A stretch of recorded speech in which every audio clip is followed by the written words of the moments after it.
white found a perfect chance to exchange rook without straightening out black's pawn structure. So b takes c does not look very good either, because now d5 pawn is real weak, plus rook is bad and bishop is bad. So Kasparov decided to play rook takes c4. Now after rook takes c4, again white does not want to play knight takes d5, because this will lead to a theoretical draw. Bishop takes d5, bishop takes d5, and either rook c2 or even knight takes d5, rook takes d5, and rook c2. This endgame, we don't want to talk about this endgame too much, but this is theoretical draw.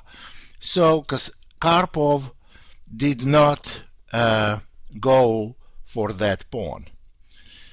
So what happened here? After rook takes c4, interesting decision by white. Rook d4, king f8, bishop e2. Well, black played rook takes d4, e takes d. Now we see what just happened here. What just happened is this. Rooks are exchanged. There's a minor piece endgame. Black does not have a weak d5 pawn. But in a way it's weak because it blocks black's bishop. So also you notice that every one of black's pawn is on a light square, which gives white clear advantage. Now, those are the basics of positional play in the endgame. This position is clearly better for white. King e7, knight a2. Now, this is an interesting maneuver too. Knight a2, because the idea of knight a2 is to go knight b4 to attack weak pawn, and if pawn moves, maybe knight d3 and knight c5, because you see the weak squares for black. Knight a2 is a good positional move. Bishop c8. Knight continues the journey to b4. King d6. f3. Knight g8. Now, understandably, black wants to improve position of the knight, maybe go to e7, f5, maybe c6, knight g8. And in this position, white played h4. Now, you see, there is a weakness, not immediate weakness, pawn h5, but eventually this pawn is liability for black, because it's on white square, and eventually potentially weakness much later, which was weakness. So after h4, knight h6, black tries to activate the knight. King f2, knight f5. Obviously white has to protect. Knight c2, f6. Now, since black had all their pawns on light squares, they want to try to change it. f6 to go g5. After f6, but you see, when black played f6, and if they want to go g5, then it will make h5 pawn weak. Bishop d3, black went g5, bishop takes f5, bishop takes f5, and knight e3. Bishop has to move, bishop b1, and white played b4. Now that makes a6 pawn very weak, because if somehow knight gets on c5, black will not be able to protect the a6 pawn. Now what we have we have minor piece endgame, knight versus pawn. But I have produced DVD about the endgames a while ago, and I said, what are the basics of minor piece endings? If pawns are on two sides, then bishop is better. Both sides have points on both sides of the both wings. Then bishop is better than knight, unless there are too many pawns. That's exactly the case now. There are too many pawns, and knight is much better piece, because black cannot make progress with this position. Their dream is a draw, and white has all kind of things to improve position of the knight and attack some frozen and blocked black pawns. Well, in this position, after bishop b1 b4, black made move very logical but very bad. Kasparov made move g takes h. Well, this is understandable why he played it, but it's still a very bad move, because Kasparov could not anticipate white's white's move. What black expected, only g takes h. That's the only move that black expected. Then, if white goes after that, king g3 and king f4, it's still very difficult to make progress. There is no entry point for white king. So it's very difficult to make progress for white. Maybe impossible. But what Karpov, one of the best endgame players, maybe the best endgame player there was, and he realizes, for example, this position, when he goes king g3, it's better for white to play without h-pawn than with h-pawn on, because h4 is the entry square for the king, and they need it. So next move made by the white is absolutely great move, and maybe one of the best moves I have seen in the endgame. It's knight g2. It's very deep understanding of the position and very strong positional move. So here, after knight g2, black has choices to go h3 or take on g3. Now, notice why those are the only choices.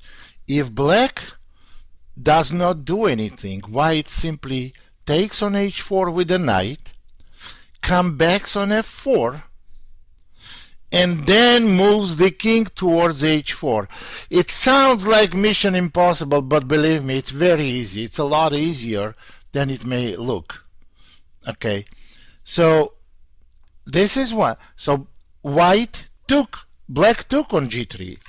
H takes g, king takes g3. Now you see, we have that position that I told you it's not that good for white to have pawn h4. Now white got this position without pawn on h4. So king e6, knight f4 check, king f5, knight takes h5. You see, white got their pawn back. But now eventually white king will march there. That's the plan. That's the only plan white has to win. Now king e6 must go, because after knight f4, d5 pawn will be very weak. And eventually white can draw black's king back to e6 anyway. Well, even if he protects bishop a2, white can go knight g2, knight e3 check.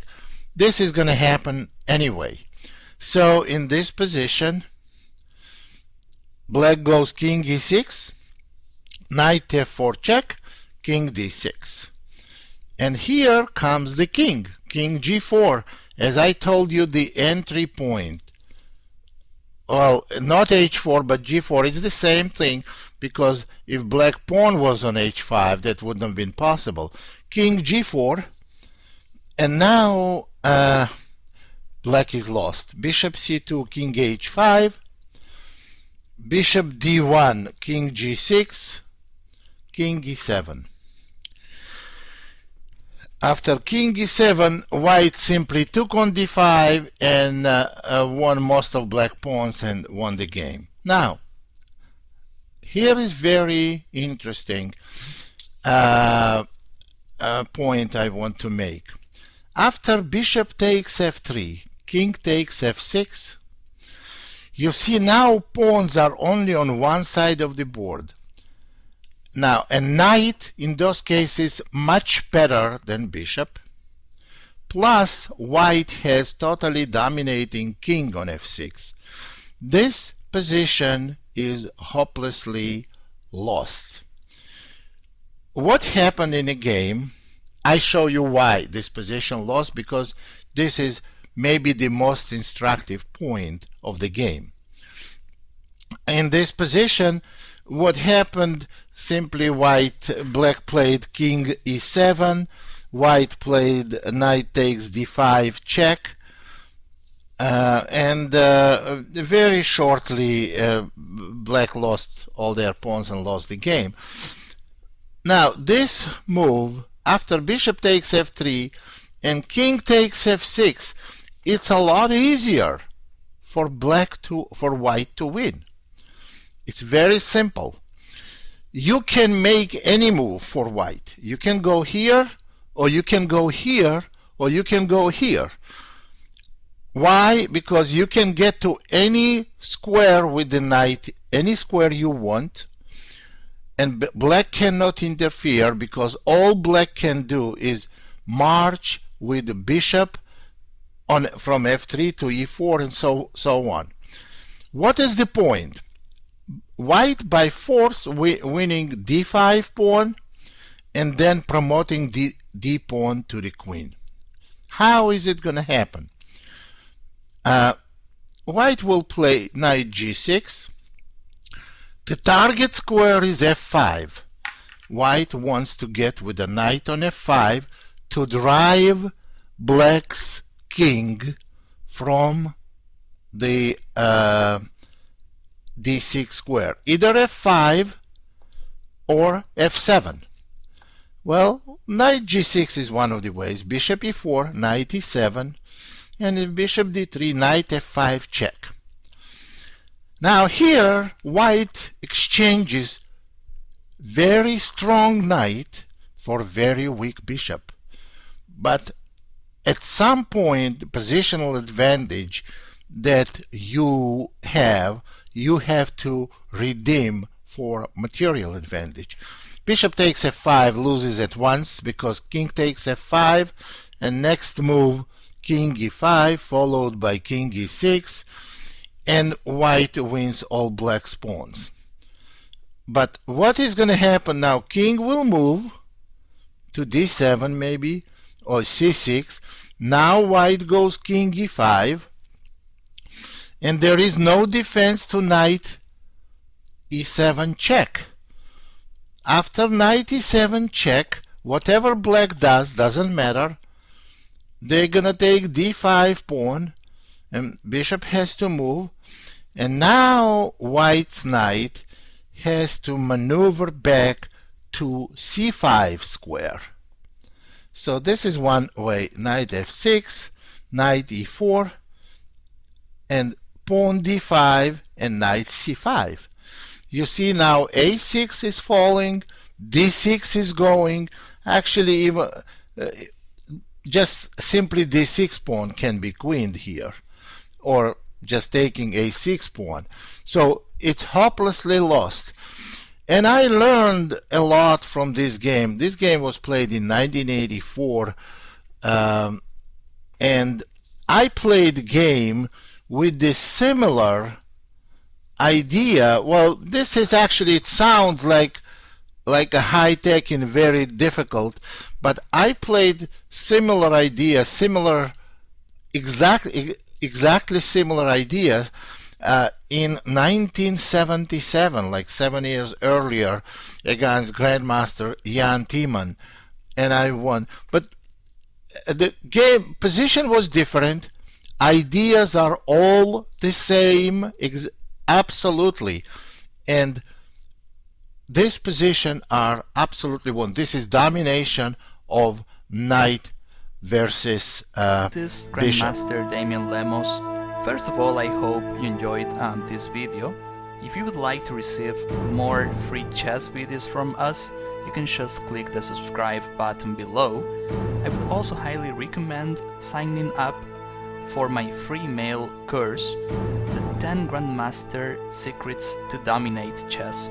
During this exclusive course from onlinechesslessons.net, I'll share with you my own Grandmaster shortcuts to effective attacking, defending, and growth hacks to improving your chess without complicated books or memorization. So sign up by clicking the sidebar on the right, and I know you won't be disappointed. Once more, this is Damian for onlinechesslessons.net, and I'll see you in my videos. Thank you.